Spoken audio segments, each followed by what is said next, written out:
നെന്മാറ വെടിക്കെട്ടും കഴിഞ്ഞു, കാവശ്ശേരി വെടിക്കെട്ടും കഴിഞ്ഞു. ഇനി മോഹൻലാൽ തുടരും. അമ്മാര് വെടിക്കെട്ടാണ് മക്കളെ പടം. മോഹൻലാലിന്റെ തിരിച്ചുവരവ് എന്നൊക്കെ പറഞ്ഞാൽ ഇതാണ് തിരിച്ചുവരവ്. അല്ലാതെ എമ്പുരാനെ പോലത്തെ ഒന്നും പടമല്ല. ദൃശ്യത്തിനൊക്കെ ശേഷം ഇതുപോലത്തെ ഒരു പടം മോഹൻലാൽ ചെയ്തിട്ടില്ല. അത്രയും നല്ല അടിപൊളി ത്രില്ലിങ് സസ്പെൻസ് എല്ലാം ഉള്ളൊരു പടം.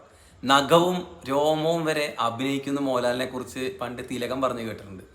തരുൺമൂർത്തി എന്ന സംവിധായകന്റെ കയ്യിൽ കിട്ടിയപ്പോൾ അത് നമ്മൾ ഈ സിനിമയിൽ കാണും.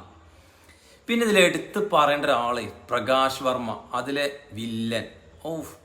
എന്തൊരു പെർഫോമൻസ് അറിയാം വില്ലൻ്റെത്. നമുക്ക് എടുത്തു പറയാം, ഈ ഒരു വില്ലൻ ഒരു മൊത്തല്ലാണ്. നമുക്കിങ്ങനെ വില്ലൻ്റെ ആ ഒരു നമുക്ക് ഉള്ളിൽ ഇങ്ങനെ കൊള്ളണ ഒരു വില്ലന്മാരുണ്ടല്ലോ, അങ്ങനത്തെ ഒരു വില്ലൻ.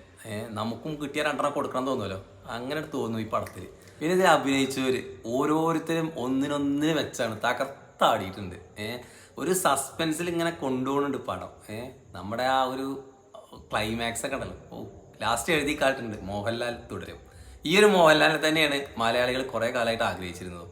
ആ മോഹൻലാൽ ഇനി തുടർന്നാൽ മതി, അത്രേ ഉള്ളൂ. പടം നല്ല നൈസ് മൂവി, ഫാമിലി ആയിട്ട് എല്ലാവർക്കും ധൈര്യമായിട്ട് ടിക്കറ്റ് എടുത്തോളി, ഒരു നഷ്ടവും വരില്ല. ഫാമിലി ആയിട്ട് തന്നെ പോയി കണ്ടുകൊണ്ടു. എല്ലാ തിയേറ്ററിലും ഹൗസ്ഫുൾ ആണെന്നൊക്കെ തോന്നുന്നത് പോലും ഈ പടം. അടിപൊളി.